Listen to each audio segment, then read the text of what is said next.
Yung nag-ano tayo, hindi sila nag-enjoy eh.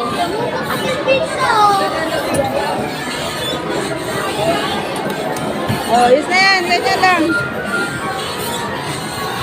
Oh, diba? Yung nakalat, hindi sila nag-enjoy eh. Oh, wala nang Jollibee.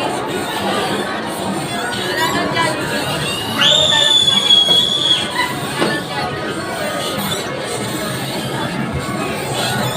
Si Tristan ang gusto daw niya kaya ng spaghetti, saka chicken at saka hamburger. Yung isa kahit ano daw. Siyempre, di ba? O, matawa ako kasi masaya sila.